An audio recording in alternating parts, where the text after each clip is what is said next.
Bismillahirrahmanirrahim. Assalamualaikum warahmatullahi wabarakatuh.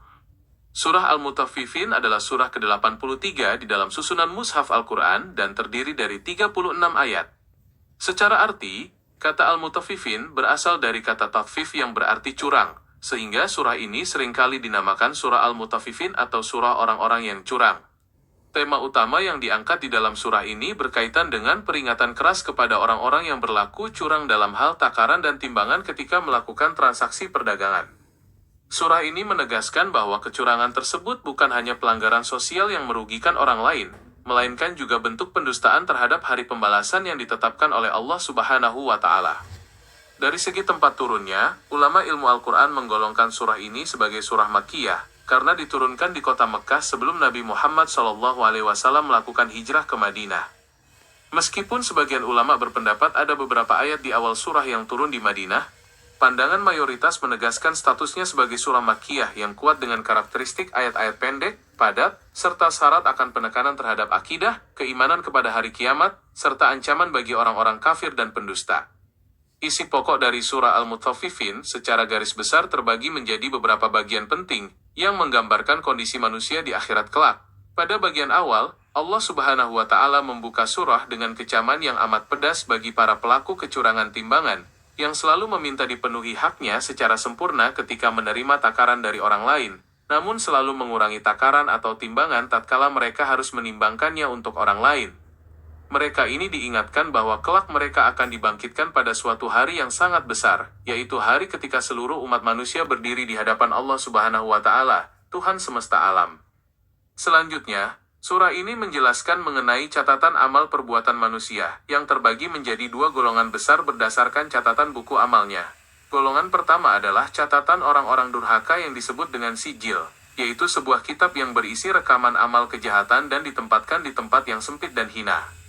Allah Subhanahu wa Ta'ala menegaskan bahwa pada hari kiamat, orang-orang yang mendustakan hari pembalasan tersebut akan benar-benar merugi, tertutup hati mereka dari rahmat Allah Subhanahu wa Ta'ala, dan dimasukkan ke dalam neraka jahim yang panas membara. Sebaliknya, golongan kedua di dalam surah Al-Mutaffifin adalah catatan orang-orang yang berbakti atau golongan Al-Abrar, di mana catatan amal kebaikan mereka tersimpan dengan aman di Iliyin, yaitu tempat yang tinggi dan mulia di sisi Allah Subhanahu wa Ta'ala. Orang-orang yang beriman ini kelak akan mendapatkan kenikmatan yang luar biasa di dalam surga, yang penuh dengan fasilitas kemewahan, duduk di atas dipan kebesaran sambil memandang keindahan surga, serta menikmati minuman pilihan yang dilak dengan kesturi. Bagian akhir dari surah ini juga merekam bagaimana dinamika kehidupan dunia antara orang-orang yang beriman dengan orang-orang kafir atau kaum musyrik Mekah. Allah Subhanahu wa Ta'ala menceritakan bagaimana dahulu di dunia, orang-orang yang berdosa seringkali menertawakan, mengejek, serta memandang remeh orang-orang yang beriman.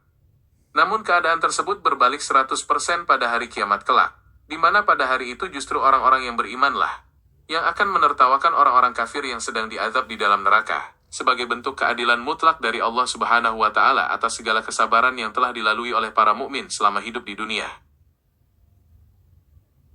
Perlu dipahami bahwa uraian di atas tentulah tidak seluas dan sedalam makna yang sebenarnya, melainkan hanyalah sekelumit hikmah dan gambaran ringkas dari luasnya samudera ilmu yang terkandung di dalam ayat-ayat suci Al-Quran.